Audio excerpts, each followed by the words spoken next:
दोस्तों, क्या आपने कभी सोचा है कि एक इंसान जो रोज मंदिर से जूते चुराता था, उसे रास्ते में नोटों से भरी पोटली मिलती है, और वही दूसरा इंसान जो रोज भगवान की सच्ची भक्ति करता था, उसे समाज का अपमान और एक्सीडेंट का दर्द मिलता है। क्या भगवान वाकई इतने अन्यायी हैं, या फिर इसके पीछे कोई ऐसा गहरा सच छिपा है जो हम इंसान अपनी आंखों से नहीं देख पाते? आज की ये वीडियो आपके इस सबसे बड़े सवाल का जवाब देगी कि आखिर अच्छे लोगों के साथ हमेशा बुरा ही क्यों होता है। जीवन में दुख और सुख दोनों ही आते हैं। अगर हम हमेशा मीठा ही खाते रहेंगे तो एक दिन उससे ऊब जाएंगे, लेकिन यदि नमकीन खाने के बाद मीठा खाएंगे तो वो हमें और भी ज्यादा स्वादिष्ट लगेगा। इसलिए जीवन में आने वाले हर बदलाव को स्वीकार करें और जीवन के हर स्वाद का पूरा आनंद लें। मनुष्य का जीवन मुख्य रूप से दो भावनाओं पर टिका होता है, दुख और सुख। बाकी सारी भावनाएं इन्हीं दोनों के अंदर आती हैं या इन्हीं का दूसरा रूप होती हैं। इंसान के जीवन का सबसे हैरान करने वाला पहलू ये है कि जब जीवन में सुख आता है तो वो उसे अपने अच्छे कर्मों का फल मानता है।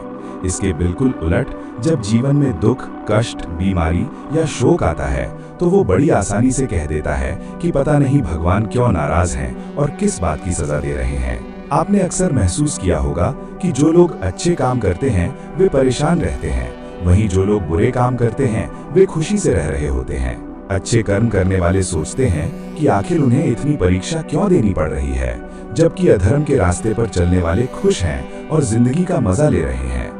अगर आपके मन में भी ये सवाल आया है तो आज हम आपको इसका वो जवाब देंगे जो भगवत गीता में लिखा है और जो स्वयं श्री कृष्ण ने अर्जुन को दिया था। भगवत गीता की कथा के अनुसार जब भी अर्जुन के मन में कोई दुविधा होती थी तो वे श्री कृष्ण के पास पहुंच जाते थे। एक बार अर्जुन ने भगवान श्री कृष्ण के पास आकर कहा कि वे बहुत बड़ी दुविधा में हैं और इसका समाधान चाहते हैं। श्री कृष्ण ने पूछा कि क्या सवाल है। अर्जुन ने कहा, प्रभु, मुझे ये जानना है कि अच्छे लोगों के साथ हमेशा बुरा ही क्यों होता है, वहीं बुरे लोग हमेशा खुशहाल क्यों दिखते हैं। अर्जुन की बात सुनकर श्री कृष्ण मुस्कुराए और बोले, पार्थ, इंसान जैसा सोचता और महसूस करता है असल में वैसा कुछ नहीं होता। अज्ञानता की वजह से वो सच्चाई को समझ नहीं पाता। अर्जुन उनकी ये बात समझ नहीं पाए। तब श्री कृष्ण ने उन्हें गहराई से समझाने के लिए एक कथा सुनाई। श्री कृष्ण ने कहा, पार्थ, मैं तुम्हें एक कहानी सुनाता हूँ। उसे सुनकर तुम समझ जाओगे कि हर प्राणी को उसके कर्म के हिसाब से ही फल मिलता है। कुदरत हर किसी को अपना रास्ता चुनने का मौका देती है। अब ये इंसान की इच्छा पर निर्भर है कि उसे धर्म का रास्ता चुनना है या अधर्म का। कहानी शुरू करते हुए श्री कृष्ण बोले, एक नगर में दो पुरुष रहते थे। एक व्यापारी था जिसके लिए धर्म बहुत बड़ा था। वो पूजा पाठ में विश्वास रखता था, हर रोज मंदिर जाता था, दान पुण्य करता था और भगवान की भक्ति करता था। वहीं दूसरा पुरुष इसके बिल्कुल उल्टा था। वो भी हर रोज मंदिर जाता था, लेकिन पूजा करने नहीं बल्कि मंदिर के बाहर से जूते चप्पल चुराने। उसे दान और धर्म से कोई मतलब नहीं था। वक्त बीतता गया। एक दिन बहुत तेज बारिश हो रही थी, जिसकी वजह से मंदिर में पुजारी के अलावा और कोई नहीं था। जब दूसरे पुरुष यानी चोर को ये पता चला तो उसने सोचा कि मंदिर का धन चुराने का ये सही मौका है। पंडित से नजर बचाकर उसने मंदिर का सारा धन चुरा लिया। उसी समय धर्म में विश्वास रखने वाला वो भला व्यापारी भी मंदिर पहुंचा, लेकिन किस्मत का खेल देखिए, मंदिर के पुजारी ने उस भले व्यापारी को ही चोर समझ लिया और शोर मचाने लगे। वहां लोग इकट्ठे हो गए और उन्होंने उस निर्दोष व्यापारी को बहुत मारा। किसी तरह जान बचाकर वो वहां से निकला तो बाहर एक गाड़ी से टकराकर घायल हो गया। वो व्यापारी लंगड़ाते हुए अपने घर जा रहा था, तभी रास्ते में उसकी मुलाकात उसी व्यक्ति से हुई जिसने मंदिर का धन चुराया था। चोर ने खुशी से कहा, आज तो मेरी किस्मत चमक गई, एक साथ इतना सारा धन मिल गया। ये सब देखकर व्यापारी को बहुत दुख हुआ। उसने घर जाकर भगवान की सारी मूर्तियां और तस्वीरें हटा दी। कुछ सालों बाद उन दोनों ही पुरुषों की मृत्यु हो गई। मरने के बाद जब दोनों यमराज की सभा में पहुंचे और उस भले पुरुष ने वहां उस दूसरे व्यक्ति को देखा तो उसे बहुत गुस्सा आया। उसने क्रोध में भरकर यमराज से पूछ ही लिया कि महाराज, मैं तो हमेशा अच्छे कर्म करता था, दान धर्म में विश्वास रखता था, लेकिन उसके बदले मुझे जीवन भर सिर्फ अपमान और दर्द ही मिला। वहीं इस दुष्ट व्यक्ति को नोटों से भरी पोटली मिली। आखिर ऐसा भेदभाव क्यों? इस पर यमराज ने शांत स्वर में कहा, पुत्र, तुम गलत समझ रहे हो। जिस दिन तुम्हारी गाड़ी से टक्कर हुई थी, असल में वो तुम्हारे जीवन का आखिरी दिन था, यानी तुम्हारी मृत्यु निश्चित थी। परंतु तुम्हारे अच्छे कर्मों की वजह से वो तुम्हारी बड़ी मौत सिर्फ एक छोटी सी चोट में बदल गई। और तुम इस दुष्ट व्यक्ति के बारे में जानना चाहते हो। दरअसल इसके भाग्य में तो बहुत बड़ा राजयोग था, लेकिन इसके कुकर्मों और अधर्म की वजह से वो राजयोग सिर्फ एक छोटी सी धन की पोटली में सिमट कर रह गया। कथा सुनाने के बाद श्री कृष्ण अर्जुन से कहते हैं, पार्थ, क्या अब तुम्हें तुम्हारे सवाल का जवाब मिल गया? ऐसा सोचना कि भगवान तुम्हारे कर्मों को देख नहीं रहे हैं, ये बिल्कुल गलत है। भगवान हमें कब, क्या और किस रूप में दे रहे हैं, ये मनुष्य की समझ में नहीं आता। मगर यदि आप अच्छे कर्म करते रहते हैं तो ईश्वर की कृपा हमेशा बनी रहती है। इसलिए अपने अच्छे कर्मों का रास्ता कभी नहीं बदलना चाहिए, क्योंकि उनका फल हमें इसी जीवन में मिलता है।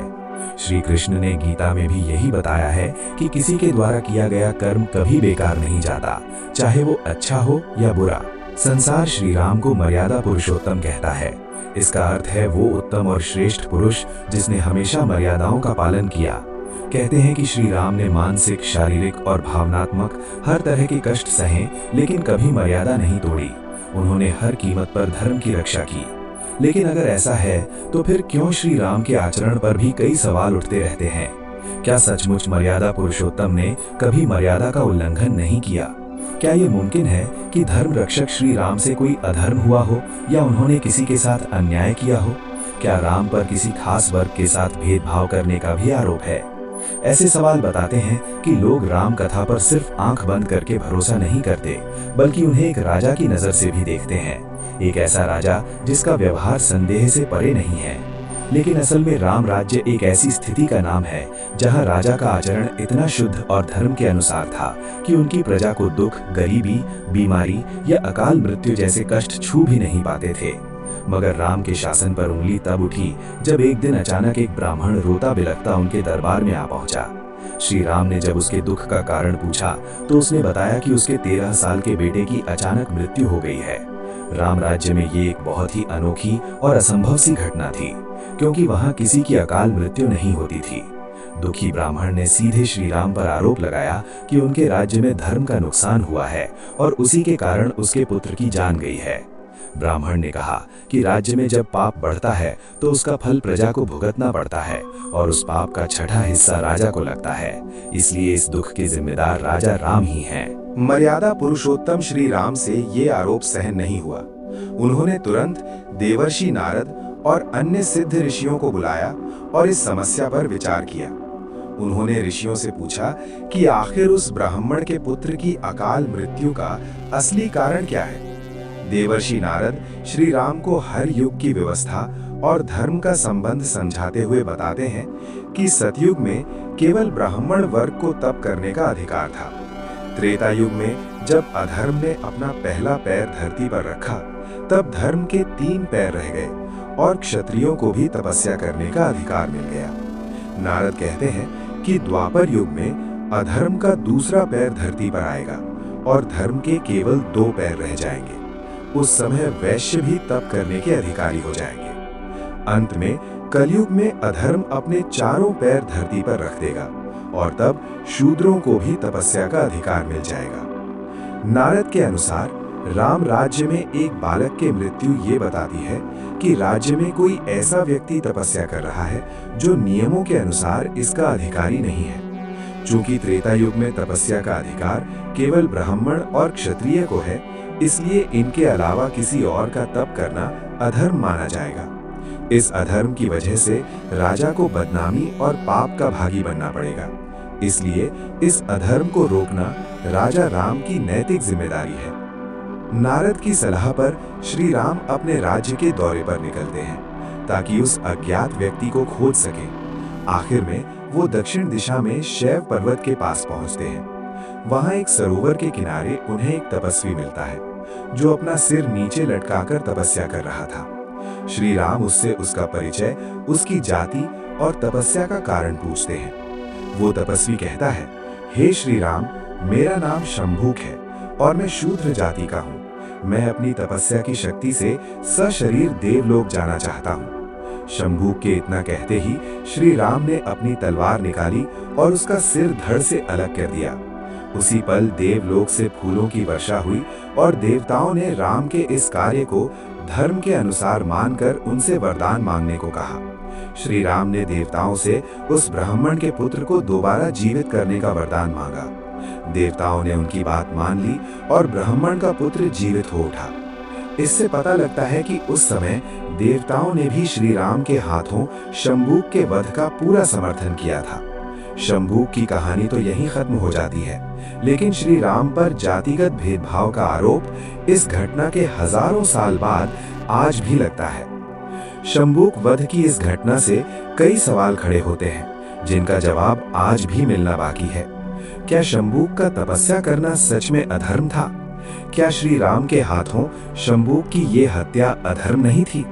क्या श्री राम ने ये कदम उठाने में जल्दबाजी दिखाई? क्या राम की इस अधीरता को मर्यादा का उल्लंघन माना जा सकता है? जो राम जीवन भर धर्म की रक्षा करते रहे, क्या वे उस समय धर्म और अधर्म का फर्क भूल गए थे? एक पिछड़ी जाति के व्यक्ति को तपस्या से रोककर श्री राम को क्या मिला? क्या ईश्वर को पाने का हक सिर्फ ब्राह्मण और क्षत्रिय तक ही सीमित रहना सही था? इन सवालों के आधार पर कई लोग राम को अधर्मी ठहराने की कोशिश करते हैं, लेकिन हमें ये समझना होगा कि शंभूक की घटना हजारों साल पुरानी है। समय और स्थान के साथ समाज के नियम और सही गलत के पैमाने बदलते रहते हैं। इतिहास गवाह है कि बदलाव का चक्र ही दुनिया को चलाता है। जो समाज या सभ्यता बदलाव को नहीं अपनाती, वो समय के साथ खत्म हो जाती है। त्रेता युग के बाद द्वापर और अब कलयुग चल रहा है। आज के युग में बैठकर त्रेता युग की घटना का न्याय करना कितना सही है? पुराने समय के कामों को आज के तराजू में तौलना कितना उचित है? बीते हुए कल को आज के नजरिए से देखना कितना तर्क संगत है, ये सोचने वाली बात है। ईश्वर का अवतार माने जाने वाले श्री राम को गलत बताकर कहीं हम समाज पर अपना निजी विचार तो नहीं थोपना चाहते। धर्म और अधर्म पर कोई भी फैसला सुनाने से पहले क्या हमें इस बात का पूरा विश्वास है कि युग बदलने के साथ धर्म अधर्म की परिभाषाएं नहीं बदलती? कहीं ऐसा तो नहीं कि श्री राम को जातिगत भेदभाव करने वाला या दलित विरोधी बताकर हम अपना कोई निजी स्वार्थ पूरा करना चाहते हैं? मित्रों, आप भक्त धन्ना का नाम तो जानते ही होंगे। भक्त धन्ना जी का जन्म राजस्थान के टोंक जिले धुआं गांव में एक जाट परिवार में हुआ था। आपके माता पिता खेती और पशुपालन करके अपना गुजारा करते थे। वे बहुत गरीब थे। जैसे ही धन्ना बड़े हुए, उन्हें भी पशु चराने के काम में लगा दिया गया। वो हर रोज पशु चराने जाया करते थे। गांव के बाहर ही एक मंदिर था, जिसमें बहुत सारी ठाकुर जी की मूर्तियां रखी हुई थी। लोग रोज वहां आकर माथा टेकते और चढ़ावा चढ़ाते। धन्ना रोज पंडित जी को ठाकुरों की पूजा करते, उन्हें नहलाते और घंटियां बजाते देखते थे। स्वभाव से सीधे और सरल होने के कारण वे समझ नहीं पाते थे कि ये सब क्या है। एक दिन उनके मन में आया कि देखते हैं आखिर बात क्या है।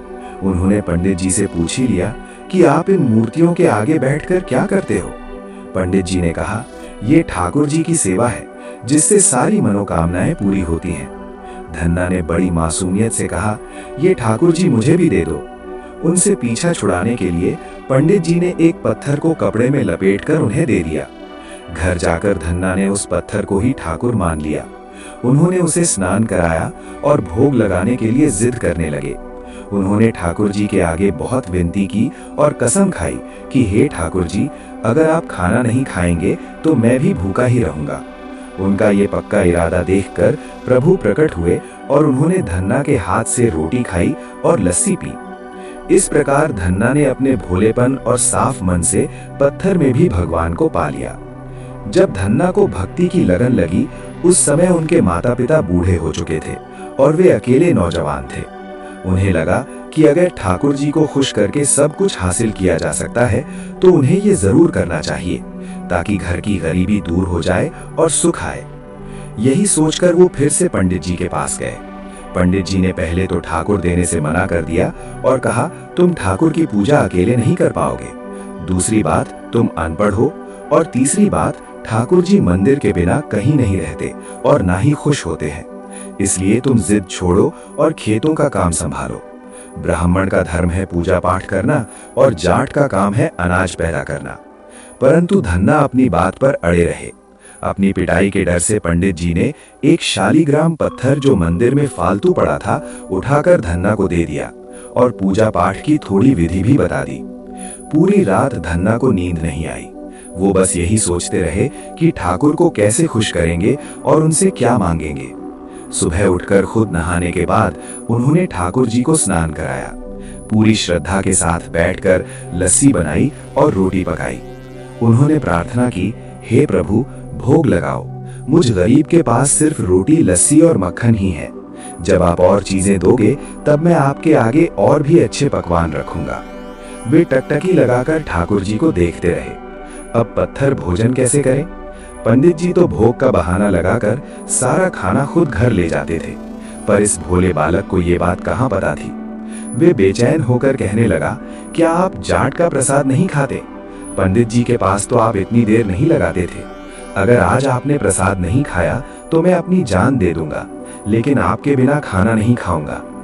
प्रभु जानते थे कि ये मेरा सच्चा भक्त है और इसके मन में कोई छल कपट नहीं है।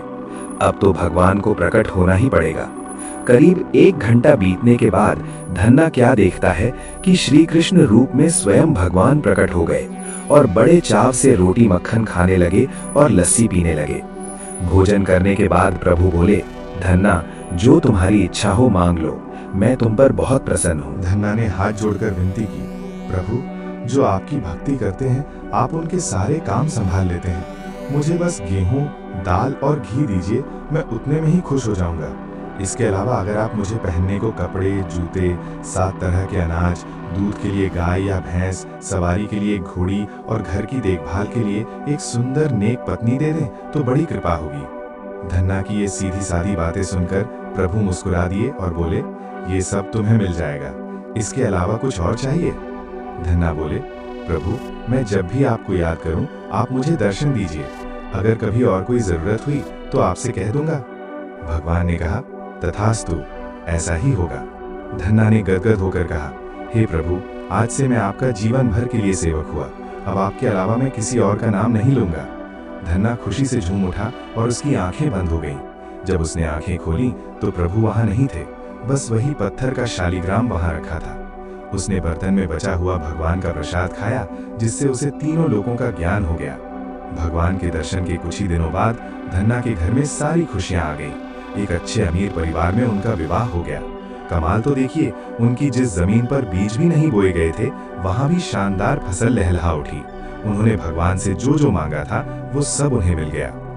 बाद में किसी ने धन्ना से कहा कि चाहे प्रभु तुम पर कितने भी प्रसन्न हो, फिर भी तुम्हें एक गुरु जरूर बनाना चाहिए। उन्होंने स्वामी रामानंद जी का नाम सुझाया। एक दिन जब स्वामी रामानंद जी वहां से गुजरे तो भक्त धन्ना ने पूरे दिल से उनकी सेवा की और उनसे गुरु दीक्षा मांगी। रामानंद जी ने उनकी प्रार्थना स्वीकार कर ली और उन्हें अपना शिष्य बना लिया। इसके बाद धन्ना दिन रात भगवान के नाम का सुमिरन करने लगे। तो दोस्तों, ऐसा होता है भक्त और भगवान का अटूट विश्वास। अक्सर हमारे मन में ये सवाल आता है कि हम दिन रात भगवान से प्रार्थना करते हैं, फिर भी वे हमारी सुनते क्यों नहीं? सच तो ये है कि भगवान हमारी हर प्रार्थना सुनते हैं। बस शर्त यह है कि उसमें सच्चा प्रेम, करुणा और सबसे बढ़कर पूर्ण समर्पण यानी भक्ति का भाव हो। हम चाहे लाख बार राम राम कहें, लेकिन अगर एक बार भी सच्चे दिल से उनका नाम लिया जाए तो वो उन लाखों बार के नाम लेने से कहीं बड़ा होता है।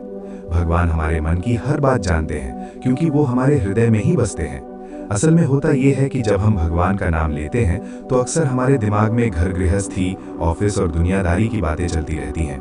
भगवान ने बहुत सीधी बात कही है। उन्हें कोई दिखावा या ढोंग पसंद नहीं है।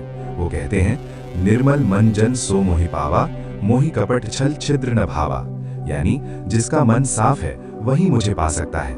मुझे छल, कपट और बुराई पसंद नहीं है। जब तक मन शुद्ध नहीं होगा तब तक कितनी भी पूजा पाठ कर ली जाए उसका फल मिलना मुश्किल है।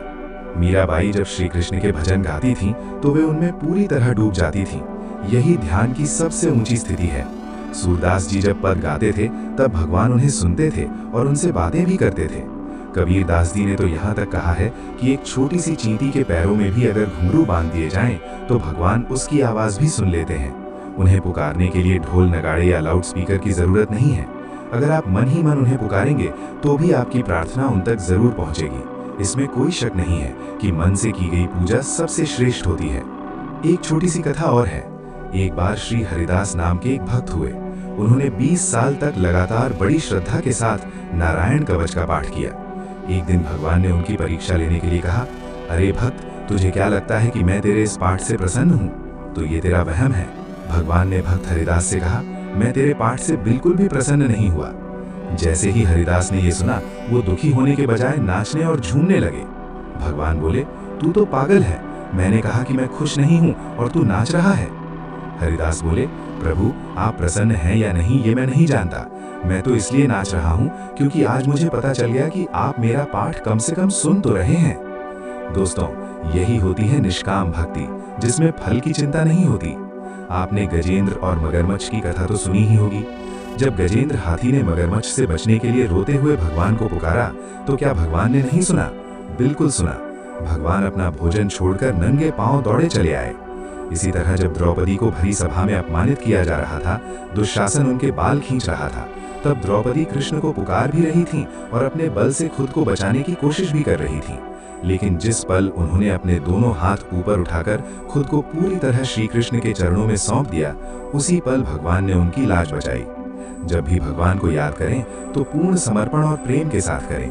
कोई शक मत पालिए, बस दिल से पुकारिए, वे आपकी बात जरूर सुन रहे हैं। अगर कभी लगे कि वे नहीं सुन रहे, तो भी समझ लीजिए कि इसमें भी आपका ही भला है, क्योंकि वे जानते हैं कि आपके लिए सबसे अच्छा क्या है। कुदरत के हर कण में उत्सव है, पक्षियों की आवाज में, पहाड़ों की शांति में, पेड़ों की छांव में और सागर की गहराई में परमात्मा छिपा है। अगर आप उसे नहीं देख पा रहे, तो इसके जिम्मेदार आप खुद हैं। जब भक्त भावुक होकर नाचता है, तभी भगवान प्रकट होते हैं। भक्ति में वो ताकत है जो ईश्वर को भी मजबूर कर देती है कि वो अपने भक्त को गले लगा ले। ईश्वर उनकी पुकार जरूर सुनता है जिनका मन साफ है। जब तक दिल के तार नहीं बजेंगे, तब तक परमात्मा समझ में नहीं आएगा। धर्म बहस करने की चीज नहीं है। बुद्धिमान लोग तर्क में उलझे रहते हैं और प्यासे लोग सिर्फ पानी की तलाश में। लेकिन दोनों अक्सर ये भूल जाते हैं कि भगवान तो हृदय में बसते हैं। परमात्मा इतना छोटा नहीं है कि उसे दिमाग की बुद्धि में बांधा जा सके। उसकी कोई परिभाषा नहीं हो सकती। भक्ति एक प्यास की तरह है। जब धरती भीषण गर्मी में प्यास से तड़पती है, तभी बादल बरसते हैं। वैसे ही जब आपके अंदर भगवान से मिलने की तड़प होगी, तभी उनकी कृपा बरसेगी। जैसे पालने में रोते हुए बच्चे को देखकर माँ दौड़ी चली आती है, वैसे ही सच्चे भक्त के भजन सुनकर भगवान खुद को रोक नहीं पाते।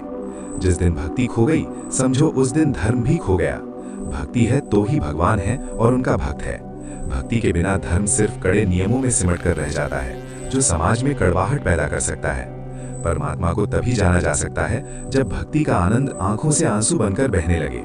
जैसे घर में रोज झाड़ू पोछा करने से घर साफ रहता है, वैसे ही निरंतर भक्ति से मन का कोना कोना चमक उठता है। जैसे घर में रोज झाड़ू लगाने से वो साफ रहता है, वैसे ही अगर सफाई ना की जाए तो कचरे से घर गंदा होता रहता है। ठीक इसी तरह इंसान के मन में भी दुनिया की चीजों को देखकर काम, क्रोध, लोभ, ईर्ष्या, नफरत और अहंकार जैसा कचरा हर दिन बिना बुलाए आता है। अगर आप अपने मन की सफाई नहीं करेंगे, तो ये कचरा धीरे धीरे बढ़ता जाएगा और एक दिन आपकी सारी शांति छीन लेगा। ये कचरा आपके अंदर छिपे आनंद, उत्साह, प्रेम और सेवा जैसे अच्छे गुणों को दबा देगा। आज पूरी दुनिया की लगभग यही हालत है। लोग इस मानसिक कचरे की सफाई नहीं करते, यानी ईश्वर की भक्ति और उपासना नहीं करते। इसके लिए ये भी समझना जरूरी है कि वास्तव में ईश्वर का सही रूप क्या है। जैसे मधुमक्खी अगर प्लास्टिक के फूलों पर बैठे तो उसे वहां से रस नहीं मिल सकता, वैसे ही अगर आप ईश्वर की पूजा बिना भक्ति और सच्ची श्रद्धा से कर रहे हैं, तो सोचिए आपको वो लाभ कैसे मिलेगा जो उपासना से मिलना चाहिए। इसलिए असली ईश्वर को पहचानें और अपने अंदर अच्छे गुणों और संस्कारों को जगाएं। आग चाहे दीपक की हो या मोमबत्ती की, उसका काम सिर्फ जलना और उजाला करना है। अब ये हमारे विवेक पर निर्भर करता है कि हम उस प्रकाश का उपयोग कहाँ और कैसे करते हैं। एक बार एक व्यक्ति रास्ते से गुजर रहा था। तभी उसने देखा कि एक विशाल हाथी एक छोटे से लकड़ी के खूंटे से बंधा खड़ा है। वह व्यक्ति ये देखकर हैरान रह गया कि इतना शक्तिशाली हाथी एक मामूली सी रस्सी और खूंटे के सहारे कैसे रुका हुआ है। उसे आश्चर्य भी हुआ और हंसी भी आई। उसने हाथी के मालिक से पूछा, अरे भाई, ये हाथी तो इतना विशाल है, फिर इस पतली सी रस्सी से क्यों बंधा है? ये चाहे तो एक झटके में इसे तोड़ सकता है, फिर ये भागता क्यों नहीं? हाथी के मालिक ने कहा, श्रीमान, जब ये हाथी छोटा था तब मैंने इसे इसी रस्सी से बांधा था। उस समय इसने खूंटा उखाड़ने और रस्सी तोड़ने की पूरी कोशिश की, लेकिन तब ये छोटा था इसलिए नाकाम रहा। इसने हजारों कोशिशें की, पर जब रस्सी नहीं टूटी तो इसके मन में ये बात बैठ गई कि ये रस्सी बहुत मजबूत है और इसे कभी तोड़ा नहीं जा सकता। आज ये हाथी विशाल हो चुका है, लेकिन इसके मन में आज भी वही पुराना विश्वास बना हुआ है। इसे लगता है कि ये आज भी रस्सी नहीं तोड़ पाएगा, इसलिए ये कभी कोशिश ही नहीं करता। दोस्तों, उस हाथी की तरह ही हम इंसानों के मन में भी कई ऐसे गलत विश्वास बन जाते हैं जिनसे हम कभी बाहर नहीं निकल पाते। एक बार फेल होने के बाद हम मान लेते हैं कि अब हम कभी सफल नहीं हो सकते और फिर हम आगे बढ़ने की कोशिश ही छोड़ देते हैं। हम उसी हाथी की तरह झूठे विश्वासों की जंजीरों में बंध कर जिंदगी गुजार देते हैं। अयोध्या के पास एक पौराणिक नदी है कुटिला, जिसके किनारे एक भक्त परिवार रहता था। उनके घर में सरस्वती नाम की एक छोटी सी बच्ची थी। वे लोग रोज श्री कनक बिहारी जी भगवान के दर्शन करने अयोध्या आते थे। सरस्वती का अपना कोई सगा भाई नहीं था, केवल एक मौसेरा भाई था। जब भी वह भगवान श्री रघुनाथ जी के दर्शन करती तो उसके मन में यही भाव आता कि भगवान ही मेरे सगे भाई हैं। उस समय उसकी उम्र सिर्फ 2 साल थी। रक्षाबंधन से कुछ दिन पहले उसने भगवान से कहा, भैया मैं आपको राखी बांधने आऊंगी। उसने अपने हाथों से सुंदर राखी बनाई और रक्षाबंधन के दिन मंदिर पहुंची। उसने पुजारी जी से कहा, मैं अपने भैया के लिए राखी लाई हूँ। पुजारी जी ने उस छोटी सी बच्ची को गोद में उठा लिया और बोले, बेटी मैं तुम्हें और तुम्हारी राखी को भगवान से स्पर्श करा देता हूँ और फिर इसे बांध दूंगा। पुजारी जी ने राखी बांधी और उसे प्रसाद दिया। अब हर साल राखी बांधना उसका नियम बन गया। समय बीतता गया, सरस्वती बड़ी हो गई और उसकी शादी तय हो गई। वो शादी का कार्ड लेकर मंदिर आई और बोली, भैया मेरी शादी तय हो गई है, मैं आपको न्योता देने आई हूँ, आप चारों भाइयों को मेरी शादी में जरूर आना है। उसने पुजारी जी को कार्ड दिया और कहा कि इसे भगवान के पास रख दें और उनसे कह दें कि उन्हें आना ही होगा। इतना कहकर वो घर चली गई। शादी का दिन आया। अवध में एक रस्म होती है कि शादी के बाद भाई आकर बहन को चादर और कुछ उपहार देता है। सरस्वती की मौसी ने अपने लड़के को कुछ सामान और 500 रुपए दिए और उसे मंडप में समय पर पहुंचने को कहा। उसका मौसेरा भाई उपहार लेकर रिक्शे से शादी के मंडप की ओर निकला, लेकिन रास्ते में ही उसका रिक्शा पलट गया। उसे चोट आई और लोग उसे इलाज के लिए अस्पताल ले गए। इधर शादी के मंडप में सरस्वती घूंघट की ओट से बार बार दरवाजे की तरफ देख रही थी कि उसके भाई कब आएंगे, और वो सोच रही है कि भाई अभी तक क्यों नहीं आए। उसको पूरा विश्वास है कि चारों भाई आएंगे। उसने माँ से भी कह दिया कि ध्यान रखना, अयोध्या जी से मेरे भाई आएंगे। माँ ने उसे भोला समझकर हंसकर टाल दिया। जब बहुत देर हो गई तो वो व्याकुल होकर दरवाजे पर जाकर रोने लगी कि दूर दूर के रिश्तेदार तो आ गए, पर मेरे अपने भाई क्यों नहीं आए? क्या मैं उनकी बहन नहीं हूँ? उसी समय उसने 4 बड़ी गाड़ियां और एक बड़ा ट्रक आते हुए देखा। पहली गाड़ी से उसकी मौसी का लड़का और उसकी पत्नी उतरे और बाकी गाड़ियों से 3 और जोड़ियां उतरी। असल में मौसी के लड़के के रूप में स्वयं भगवान ही आए थे। उन्होंने रत्नों से जड़ी पगड़ियां पहनी थी। श्री हनुमान जी पीछे ट्रक में सामान भरकर लाए थे। हनुमान जी एक पहलवान के रूप में आए थे और उन्होंने ट्रक से सारा सामान उतारना शुरू किया। सोने, चांदी, पीतल और तांबे के ढेरों बर्तन, बिस्तर, सोफे, बिछाने के कीमती कपड़े, अलमारियां और कान, नाक, गले, कमर, हाथ पैर के अद्भुत गहने देखकर मौसी हैरान रह गईं कि मेरा लड़का इतना कीमती सामान कहां से लाया। चारों भाइयों का तेज और सुंदरता देखकर सरस्वती समझ गईं कि ये मेरे चारों भाई ही हैं, राम, लक्ष्मण, भरत और शत्रुघ्न। सरस्वती के आनंद का ठिकाना न रहा, उसका रोना बंद हो गया। भगवान ने इशारे से कहा कि अभी किसी को ये राज बताना नहीं, इसे गुप्त ही रखना। उनका रूप इतना मनमोहक था कि सब उन्हें देखते ही रह गए। किसी की हिम्मत नहीं हुई ये पूछने की कि ये गाड़ियां किसकी हैं और बाकी 3 लोग कौन हैं। लोग हैरान थी कि जो लड़की अभी रो रही थी वो अब खुशी से नाच क्यों रही है। जब तक उसकी विदाई नहीं हुई, चारों भाई उसके साथ ही रहे। सभी गले मिले और आशीर्वाद दिया। सरस्वती ने कहा, जैसे आज शादी में सब संभाल लिया, वैसे ही जीवन भर मुझे संभालना। जब वो विदा होकर गाड़ी में बैठी तब चारों भाई अचानक गायब हो गए। ठीक उसी समय असली मौसेरा भाई पट्टी बांधे हुए वहां पहुंचा। उसने साधारण कपड़े और 500 रुपए दिए। मौसी ने पूछा, अभी तो तू कीमती कपड़े पहनकर और ट्रक लेकर आया था, फिर ये पट्टी कैसे बंध गई और कपड़े कैसे फट गए? उसे कुछ समझ नहीं आ रहा था। आखिर में सरस्वती की माँ ने अकेले में पूछा, बेटी सच सच बताओ कि वो चारों कौन थे? तब उसने कहा, माँ मैंने आपसे कहा था ना कि मेरे भाई अयोध्या से आएंगे। माँ समझ गई कि इसके तो 4 ही भाई हैं और वे स्वयं श्री रघुनाथ जी और उनके भाई थे। माँ जान गई कि अयोध्यानाथ अपनी बहन के प्रेम में बंध कर आए थे और उसे इतने गहने और उपहार दे गए जो बड़े बड़े राजा नवाबों के पास भी नहीं थे। भक्ति और विश्वास में बहुत शक्ति होती है। आप अपने भगवान पर भरोसा करके तो देखिए, फिर सब ठीक होगा। भगवान उसे ही सब कुछ देते हैं जो अपनी भक्ति में मांग को बड़ा नहीं मानता। भगवान चाहते हैं कि जिसके पास कुछ नहीं है और जिसने कभी कुछ मांगा नहीं है, उसे सबसे पहले सब कुछ दें। ईश्वर से जब भी कुछ मांगे तो अनुशासन के साथ मांगे। अगर आपके पास सब कुछ है तो अपने लिए नहीं, दूसरों के लिए मांग कर देखिए। प्रभु आपको बिना मांगे ही सब कुछ दे देंगे। इस संसार में जीने का सबसे समझदारी भरा तरीका है हमेशा भक्ति के भाव में रहना। हालांकि बहुत से पढ़े लिखे लोग शायद इस बात से सहमत ना हों, क्योंकि ढोंगी भक्त अक्सर मूर्ख नजर आते हैं। लोग बस भक्त होने का दावा करते हैं, वे वास्तव में भक्त नहीं बल्कि सिर्फ प्रशंसक यानी फैंस होते हैं। लेकिन एक सच्चा भक्त वो है जिसके मन में ईश्वर के प्रति अटूट प्रेम हो, चाहे उसने कभी औपचारिक पूजा ना की हो, फिर भी वो भक्त है। हो सकता है कि वो उस अवस्था तक ध्यान, प्रेम या पूजा के जरिए पहुंचा हो, लेकिन अगर उसका मन हर पल अपने लक्ष्य में लगा हुआ है तो वो भक्त है। भक्त होने का मतलब सिर्फ प्रशंसक या फैन नहीं होता। भक्त तो सभी कारणों से परे होता है। वो एक ऐसी दुनिया में रहता है जहाँ कुछ भी सही या गलत नहीं होता, जहाँ कोई पसंद या नापसंद नहीं होती। भक्ति वो रास्ता है जो आपको उस दुनिया में बहुत आसानी से ले जाता है। भक्ति सिर्फ प्रेम भी नहीं है। प्रेम तो एक फूल की तरह होता है। फूल सुंदर होता है, खुशबू देता है, लेकिन मौसम बदलने पर वो मुरझा जाता है। भक्ति तो पेड़ की जड़ की तरह होती है। बाहर चाहे जो भी मौसम हो, जड़ कभी नहीं मुरझाती, वो हमेशा वैसी ही बनी रहती है। बसंत का समय हो तो पेड़ पर खूब पत्तियां आती हैं, कभी वो फूलों से लद जाता है तो कभी सर्दियों में उजड़ जाता है। बाहर चाहे जो चल रहा हो, लेकिन जड़ें अपना काम लगातार करती रहती हैं। वो एक पल के लिए भी अपने रास्ते से नहीं भटकती। पेड़ को पालने का जो जड़ का मकसद होता है, वो एक भी पल के लिए कम नहीं होता, भले ही बाहर कैसे भी बदलाव हो रहे हों। जड़ें कभी ऐसा नहीं सोचती कि अरे अब तो कोई पत्ती ही नहीं बची, अब मैं क्यों काम करूं, या अब कोई फल नहीं आ रहा तो मैं मेहनत क्यों करूं। ऐसा नहीं होता। जड़ें बस हमेशा अपना काम जारी रखती हैं। अगर कोई इंसान हमेशा पूरी जागरूकता के साथ अपने काम में लगा रहता है, यहाँ तक कि नींद में भी उसका काम जारी रहता है, तो वो भक्त है। केवल एक भक्त ही इस तरह हमेशा अपने लक्ष्य में लगा रह सकता है। हो सकता है उसने कभी किसी की कोई पूजा न की हो, लेकिन फिर भी वो भक्त है। हो सकता है वो उस अवस्था तक ध्यान, प्रेम या पूजा के जरिए पहुंचा हो, लेकिन अगर वो हर पल अपने लक्ष्य से जुड़ा है तो वो भक्त है। एक बड़ी सुंदर कहानी है। एक राजा था जो एक जंगल में बने आश्रम की मदद करता था। धीरे धीरे उस आश्रम में रहने वालों की संख्या बढ़ने लगी, इसलिए राजा वहां के लोगों के भोजन और इमारतों के लिए काफी पैसा देता था। वो आश्रम बहुत तरक्की कर रहा था। वहां के मुख्य योगी बहुत मशहूर हो गए और राजा के साथ उनकी नजदीकियां बढ़ गई। राजा हर बात में उनकी सलाह लेने लगा।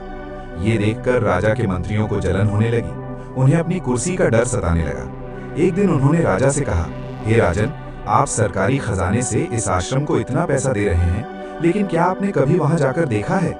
वे सब लोग अच्छे खासे खाते पीते और मस्त नजर आते हैं। वे कहीं से भी आध्यात्मिक या साधु नहीं लगते। राजा के मन में भी शंका होने लगी कि कहीं वो अपना पैसा बर्बाद तो नहीं कर रहा, लेकिन योगी के प्रति उसके मन में सम्मान भी था। उसने योगी को बुलवाया और कहा, योगी राज, मुझे आपके आश्रम के बारे में कई बातें सुनने को मिली हैं। ऐसा लगता है कि वहां धर्म से जुड़ा कोई काम नहीं हो रहा और लोग बस मौज मस्ती कर रहे हैं। ऐसे में मुझे आश्रम की मदद क्यों जारी रखनी चाहिए? योगी बोले, राजन, आज शाम अंधेरा होने के बाद आप मेरे साथ चलें, मैं आपको कुछ दिखाना चाहता हूँ। रात होते ही योगी राजा को साथ लेकर निकले। राजा ने अपना भेष बदल लिया था ताकि कोई उन्हें पहचान न सके। सबसे पहले वे राज्य के मुख्यमंत्री के घर पहुंचे। दोनों चोरी छिपे उसके सोने के कमरे के पास पहुंचे। उन्होंने पानी से भरी एक बाल्टी उठाई और सोते हुए मंत्री पर फेंक दी। मंत्री हड़बड़ाकर उठा और गंदी गंदी गालियां बकने लगा। वे दोनों वहां से भाग निकले। फिर वे उस सेनापति के घर गए जो आश्रम को पैसा न देने की वकालत कर रहा था। दोनों ने उसके कमरे में झांका और एक बाल्टी पानी उस पर भी डाल दिया। वो सेनापति तो और भी ज्यादा गंदी भाषा का इस्तेमाल करने लगा। इसके बाद योगी राजा को अपने आश्रम लेकर गए, जहां बहुत से सन्यासी सो रहे थे। भक्ति का असली मतलब सिर्फ मंदिर जाकर राम राम कहना नहीं है। भक्त वो इंसान है जो अपने एकमात्र लक्ष्य के प्रति पूरी तरह एकाग्र यानी फोकस्ड है। वो इंसान जो भी काम कर रहा है, अगर वो उसमें पूरी तरह से समर्पित है, तो वही सच्चा भक्त है। योगी ने आश्रम के एक सन्यासी पर पानी फेंका। वो सन्यासी चौंक कर उठा और उसके मुंह से तुरंत निकला, शिव शिव। फिर उन्होंने एक दूसरे सन्यासी पर भी इसी तरह पानी फेंका। उसके मुंह से भी निकला, हे शंभो। योगी ने राजा को समझाया, महाराज, अब आप अंतर देखिए। मंत्रियों पर पानी पड़ा तो उन्होंने गालियां दी, लेकिन इन सन्यासियों के मन में सोते समय भी भक्ति थी। ये लोग चाहे जागे हों या सोए हों, इनके भीतर हमेशा ईश्वर का नाम रहता है। आप खुद फर्क देख सकते हैं। तो दोस्तों, भक्त ऐसे होते हैं। भक्त होने का मतलब ये बिल्कुल नहीं है कि आप दिन रात सिर्फ हाथ जोड़कर पूजा ही करते रहें। भक्त वो है जो अपने मार्ग पर हमेशा लगा हुआ है और एक पल के लिए भी वहां से भटकता नहीं है। वो ऐसा मुसाफिर नहीं है जो हर स्टेशन पर उतरता चढ़ता रहे, बल्कि अपनी मंजिल की ओर बढ़ता रहता है। अगर ऐसा समर्पण नहीं है तो जीवन की यात्रा बेवजह लंबी हो जाती है। भक्ति की शक्ति ऐसी है कि वो नई सृष्टि बना सकती है। भक्ति की गहराई इतनी है कि यदि ईश्वर ना भी हो तो भक्ति उन्हें प्रकट कर सकती है, उन्हें धरती पर उतार सकती है। जब जीवन में भक्ति आती है तभी गहराई आती है। भक्त को भक्ति के लिए किसी देवता की जरूरत नहीं पड़ती, बल्कि जहाँ सच्ची भक्ति होती है वहाँ ईश्वर को खुद मौजूद रहना पड़ता है। भक्ति इसलिए नहीं आई क्योंकि भगवान है, बल्कि सच तो ये है कि भक्ति है इसीलिए भगवान है। महाभारत का युद्ध खत्म हो चुका था। श्री कृष्ण अपनी नगरी द्वारका लौट रहे थे। रास्ते में किसी ने उनका रथ रोक लिया। श्री कृष्ण ने देखा तो उनकी बुआ कुंती खड़ी थी। श्री कृष्ण रथ से नीचे उतरे और अपनी बुआ को प्रणाम करने लगे। तभी कुंती ने उन्हें रोका और खुद उन्हें प्रणाम करने लगी। श्री कृष्ण बोले, बुआ, आप मेरी माता के समान हैं। मैं आपका बहुत सम्मान करता हूँ। मैंने हमेशा आपको प्रणाम किया है। आज आप ये उल्टा काम क्यों कर रही हैं? मुझे प्रणाम क्यों कर रही हैं? कुंती ने कहा, कृष्ण, अब ये बुआ भतीजे का रिश्ता बहुत हुआ। मैं जानती हूँ कि तुम साक्षात भगवान हो। मैंने भी अर्जुन और भीम को बचपन से तुम्हारी कहानियां भगवान के रूप में ही सुनाई हैं। अब मेरी उम्र बहुत हो गई है, मैं तुमसे कुछ मांगना चाहती हूँ। भगवान तो सबको देते हैं, तो क्या तुम मुझे वो दोगे जो मैं मांगूंगी? श्री कृष्ण मुस्कुराए और बोले, ठीक है, आज मैं भगवान और आप भक्त, मांग लीजिए जो मांगना चाहती हैं। कुंती ने कहा, कृष्ण, मुझे वरदान दो कि मेरे जीवन में हमेशा दुख आते रहें। ये सुनकर श्री कृष्ण चौंक गए। दुनिया में पहली बार किसी ने भगवान से दुख मांगे थे। श्री कृष्ण बोले, बुआ, आपके जीवन में पहले ही बहुत दुख आ चुके हैं, फिर आप और दुख क्यों मांग रही हैं? कुंती बोली, कृष्ण, दुख में तुम बहुत याद आते हो। मैं तुम्हें कभी भुलाना नहीं चाहती। सुख में तो हम अक्सर तुम्हें भूल जाते हैं, पर दुख हमें तुम्हारे और करीब ले आता है। श्री कृष्ण कुंती को देखते रह गए और कहा, जैसी आपकी मर्जी। कुंती के कहने का मतलब ये है कि जीवन में जब दुख आए तो हमें टूटना नहीं चाहिए। दुख को परमात्मा का फैसला मानकर स्वीकार करना चाहिए। दुख के समय भगवान के और करीब चले जाना चाहिए और उनका ध्यान करना चाहिए। भगवान एक भरोसा है, एक आत्मविश्वास है। उनके पास जाने का मतलब है कि हमें वो हिम्मत मिलेगी जिससे हम आने वाली हर मुसीबत से लड़ सकेंगे। जीवन हमेशा एक जैसा नहीं रहता। बदलाव को अपनाकर ही हम अपनी निराशा से बाहर निकल सकते हैं और समय के साथ चलकर अपने जीवन को खुशहाल बना सकते हैं। एक अमीर आदमी को अपने कारोबार में बहुत बड़ा नुकसान हुआ। उसे लगने लगा कि उसकी जिंदगी में अब सिर्फ अंधेरा बचा है। हार कर उसके मन में खुदकुशी का विचार आया। वो जैसे ही नदी में कूदने जा रहा था, किसी ने उसे पीछे से पकड़ लिया। वो कोई मुसाफिर था। अब वो आदमी फूट फूट कर रोने लगा। उस व्यक्ति की पूरी कहानी सुनने के बाद मुसाफिर ने शांति से पूछा, तो तुम ये मानते हो कि पहले तुम सुखी थे? वो व्यक्ति रोते हुए बोला, हाँ, पहले मेरी जिंदगी में उजाला ही उजाला था, लेकिन अब अंधेरे के सिवा कुछ नहीं बचा। मुसाफिर ने मुस्कुराकर कहा, क्या तुम नहीं जानते कि दिन के बाद रात आती है और रात के बाद फिर से दिन आता है? वो व्यक्ति बोला, ये तो हर कोई जानता है। मुसाफिर ने फिर पूछा, अगर तुम ये जानते हो तो फिर आत्महत्या क्यों कर रहे थे? जब तुमने सुख के दिनों को खुशी खुशी अपनाया तो अब दुख के दिनों को स्वीकार क्यों नहीं करते? जबकि तुम्हें अच्छी तरह पता है कि इस अंधेरी रात के बाद फिर से सवेरा होना ही है। महान दार्शनिक अरस्तु ने भी कहा है कि परिवर्तन ही प्रकृति का नियम है। जब भी हम इस नियम को मानने से इनकार करते हैं, तभी हम दुखी और परेशान होते हैं। हमें ये बात माननी ही होगी कि जब अच्छे दिन हमेशा नहीं रहते, तो बुरे दिन भी हमेशा नहीं टिकेंगे। जो इंसान इस सच्चाई को समझ लेता है, वो कभी हार नहीं मानता। उसका हौसला और भी मजबूत हो जाता है। सच तो यह है कि बदलाव को स्वीकार करना ही हमें जीवन में सफल बनाता है। हम समय की ऐसी रेलगाड़ी में सवार हैं, जहां रुकने का मतलब है पीछे छूट जाना। जीवन के सफर का असली मजा तभी है जब हम समय के साथ चलें। हमें पुराने स्टेशनों, पुरानी सोच और पुराने तौर तरीकों को पीछे छोड़ते जाना होगा और समय के हिसाब से नई चीजों को अपनाना होगा। समय के साथ हर चीज बदलती है। मौसम बदलते हैं, इंसान की हालत बदलती है। इसी बदलाव के साथ आगे बढ़ने को ही विकास कहते हैं। अगर हम बदलाव से डरेंगे तो हम कभी तरक्की नहीं कर पाएंगे। विज्ञान भी कहता है कि इस दुनिया में कोई भी चीज स्थिर नहीं है। हर चीज में हर पल बदलाव हो रहा है। यही बात समाज पर भी लागू होती है। अगर हम बदलाव को नहीं मानते तो हम उस ठहरे हुए पानी की तरह हो जाते हैं जिसका सड़ना तय है। पुरानी सोच वाले लोग अक्सर महिलाओं की आजादी, शिक्षा और समान अधिकारों जैसे अच्छे बदलावों को स्वीकार नहीं कर पाते और अंदर ही अंदर दुखी रहते हैं। बदलाव को अपनाना साहस का काम है, क्योंकि इसके लिए आपको मेहनत करनी होगी और मुश्किलों से लड़ना होगा। यही संघर्ष हमारे जीवन में तरक्की के बीज बोता है। इसे समझने के लिए एक लोक कथा है। एक बार एक किसान भगवान से बहुत नाराज हो गया। उसे लगा कि भगवान कभी ज्यादा बारिश से तो कभी तूफान से उसकी फसल बर्बाद कर देते हैं। उसने भगवान से जिद की कि 1 साल के लिए प्रकृति को चलाने की ताकत उसे दे दी जाए। भगवान मान गए। किसान ने अपनी फसल के लिए जितना जरूरी था उतनी ही पानी बरसाया। उसने कभी तूफान नहीं आने दिया। जब धूप चाहिए थी तब सूरज निकाला। उसने फसल पर आने वाले हर खतरे को रोक दिया। सचमुच गेहूं की फसल बहुत शानदार दिख रही थी। बालियां बहुत बड़ी बड़ी थीं। लेकिन जब फसल काटने का वक्त आया तो किसान दंग रह गया। उन बालियों के अंदर गेहूं का एक भी दाना नहीं था। किसान रोता हुआ भगवान के पास गया और बोला, भगवान, ये क्या हुआ? भगवान ने कहा, ये सब तुमने ही किया है। बालियों में दाने इसलिए नहीं आए क्योंकि पौधों को तुमने कभी कोई चुनौती ही नहीं दी। उनके सामने कोई संकट ही नहीं आया। वे पौधे संघर्ष करने की अपनी ताकत खो चुके थे और बिना संघर्ष के उनकी पैदा करने की शक्ति भी खत्म हो गई थी। ठीक इसी तरह हमारे जीवन में जो मुश्किलें आती हैं वे ही हमें मजबूत बनाती हैं और हमारे विकास में मदद करती हैं। हमें बस बिना घबराए उनका सामना करना चाहिए। अगर हम ये चाहें कि हमारे साथ सिर्फ अच्छा ही हो और कभी कुछ बुरा ना हो, तो यकीन मानिए वो अच्छा भी एक दिन हमें बुरा लगने लगेगा। तो दोस्तों, उम्मीद है कि आपको आज की ये बात और श्री कृष्ण के ये अनमोल उपदेश पसंद आए होंगे। जीवन के उतार चढ़ाव में जब भी आप खुद को अकेला पाएं, तो बस इन बातों को याद कर लीजिएगा। आपका रास्ता खुद ब खुद साफ हो जाएगा। अगर आप भगवान श्री कृष्ण के सच्चे भक्त हैं और आपको ये कहानी अच्छी लगी हो, तो कमेंट में जय श्री राधे कृष्ण जरूर लिखें। भगवान की कृपा आप पर और आपके परिवार पर हमेशा बनी रहे। हमेशा मुस्कुराते रहिए और खुश रहिए। जय श्री राधे कृष्ण।